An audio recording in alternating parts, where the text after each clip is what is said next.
गधों और भेड़ियों के भीड़ से अलग होना है। हम अभी ना सोचेंगे हटो कि भारत में अगर कोई भी गाड़ी चाहे कितना महंगा हो उसे हम खरीद सकते। वैसे करके पढ़ाई करते टाइम जो पोस्टर बैनर होता है उसके पीछे मैं लिखा करता था। मेरे पास कॉपी नहीं थी और पूरी जिंदगी 3 रुपया के पेन अग्नि जेल। आपके यहाँ मिलता है क्या? वो पेन नहीं मिलता है, हमारे इधर मिलता है 3 रुपया का, उसी से पढ़ा। और आज आपके सामने मैं उस लायक हूं कि भारत में अगर कोई भी गाड़ी चाहे कितना महंगा हो उसे हम खरीद सकते। मैंने उतने जमीन खरीद की है जो मेरे पूरे खानदान का नहीं था। अब तक पूरे पीढ़ी में जितना जमीन नहीं था 2 साल में मैंने उतने जमीन खरीद ली। पटना में जमीन खरीदा, घर बना, सब कुछ। अपने घर से 6 किलोमीटर स्टेशन पैदल जाया करते थे सुबह के 5 बजे। साइकिल नहीं था। मेरे भैया का शादी में बाद में मिला था वो साइकिल दहेज में, हमसे जो बड़े थे। बाद में वो साइकिल हम चढ़े, लेकिन उससे पहले मैं 6 किलोमीटर डेली जाता था सुबह 5 बजे और अपने डिस्ट्रिक्ट टाउन हाजीपुर आता था पढ़ने के लिए। और इधर से 3 बजे ट्रेन होती थी, मैं घर 6 बजे पहुंचता था क्योंकि मेरे घर से 40 किलोमीटर डिस्ट्रिक्ट टाउन था हाजीपुर। 12th की बात की मैं बात बता रहा हूँ। और फिर मैं वहां से 6 बजे लौटता था। सुबह में खेत में से कोई ककड़ी खीरा कुछ तोड़ लिए और जेबी में रख लिए, ऐसे ही निकल देते थे। जानते हो ऐसा क्यों करते थे हम? क्योंकि मेरे अंदर एक चाहत थी, मैंने गरीबी देखा था। तो मुझे लगता था ना कि पैसा बहुत कमाना है और पैसा गलत काम करके नहीं कमाएंगे। पैसा भी कमाएंगे और नाम भी कमाएंगे और जितना चाहेंगे उतना कमाएंगे। कोई 20,000 की नौकरी पर नहीं रखता था और आज 1 लाख रुपया प्रतिदिन मेरा इनकम है। प्रतिदिन कोचिंग को पढ़ाने के लिए कहा कि आपका बोलने का तरीका सही नहीं है। कहा कि बोलने का तरीका नहीं, प्रोफेशनली आप सही नहीं बोलते। स्टूडेंट क्या पढ़ेगा आपसे? बोले हमारा समझाने का तरीका है और भाषा वही है जो हम बोले और आपको समझ में आ जाए।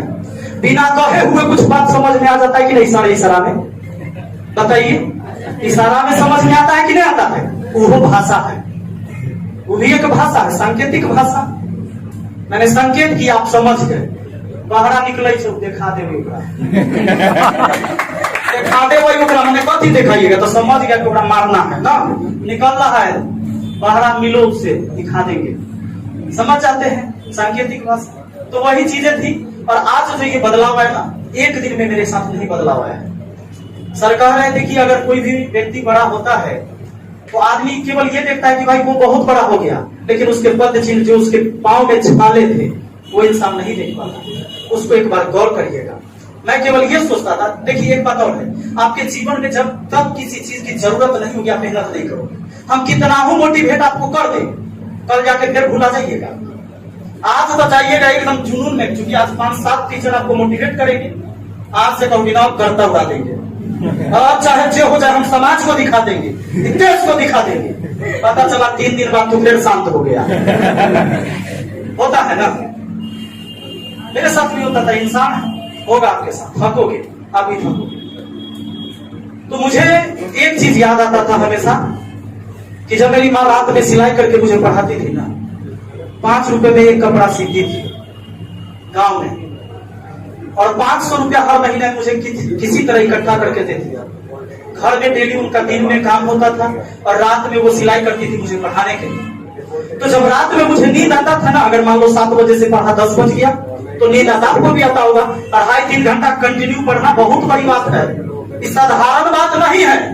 कुछ झूठों के आप लोग बोलते हैं हम 12 घंटा पढ़ते हैं, तो 3 घंटा पढ़ लेगा ना तो जिंदगी बदल जाएगा। अगर ईमानदारी से तुम 3 घंटा पढ़ ले, कोनो एग्जाम नहीं जो तुरंत से छूट जाएगा। लेकिन ईमानदारी से आप नहीं पढ़ पाते। हम भी 10 बजे तक पढ़ते थे तो नींद आ जाता था, पूरा कमर अकड़ गया, कहते थे कि सूझ जाते। तो फिर याद आता था कि ना मेरी माँ सिलाई अभी भी कर रही हो, मेरे लिए कर रही हो, अभी भी हम पढ़ेंगे तो हमको अपराध लगेगा। तो फिर हम पढ़ते थे। जब 11 बज जाता था ना तो सोचते थे कि अब तो बहुत थक गए, अब क्या करें, सूझ जाते हैं। भोर में उठेंगे तनी पहला ही, आज सवेरे उठेंगे एकदम 3 बजे भोर में और गड़बा उड़ा देंगे 7 बजे तक, 4 घंटा हो जाएगा। तो सूझ जाते थे। पता चला कि 3 बजे उठाइए नहीं हुआ, 7 बजे उठे। अगला दिन फिर प्लान बनाते थे, ना कल गलती हो गया है, आज अलार्म लगा लेते हैं। अलार्म जब बजता था उस टाइम में तो उसको दबा के, अच्छा 5 मिनट में उठते हैं ना, क्या हो जाएगा 5 मिनट में, थोड़े ना एकदम बवाल हो जाएगा। पता चला अलार्म बंद किए कि फिर सुत गए। फिर अगला दिन मोटिवेट करते थे अंदर से ना, फिर गलती हो गया।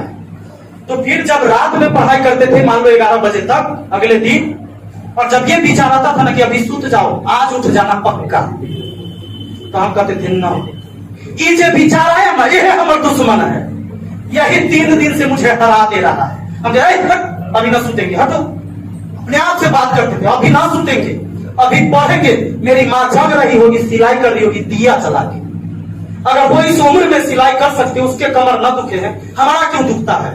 मुझे अपराध लगेगा, मुझे पाप लगेगा, भगवान भी मुझे माफ नहीं करेगा। मैं कहता था मैं पढ़ूंगा, चल हट। जब इतना जब सोच लेते थे, कहां नींद आएगा। फिर पढ़ाई शुरू किया, 1 घंटा बीता। जब 12 बजे तब लगता था कि अब सो जाओ, आज बहुत हो गया। तब सोचते थे ना,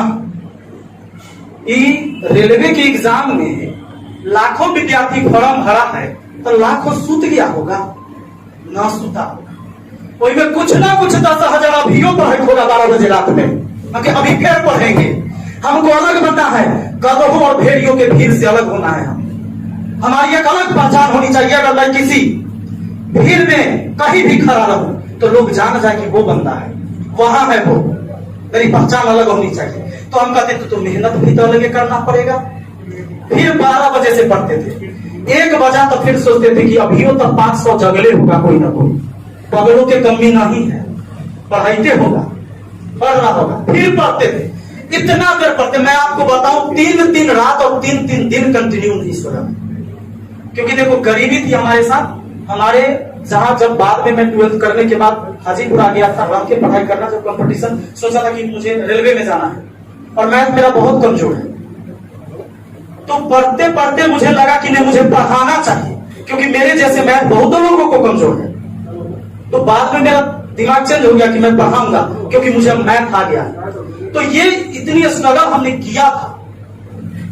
और जब मुझे ये लगा कि भाई मेहनत करे हैं तो कुछ सीखे हैं, लेकिन ऐसा नहीं है कि एकाएक सब आ गया।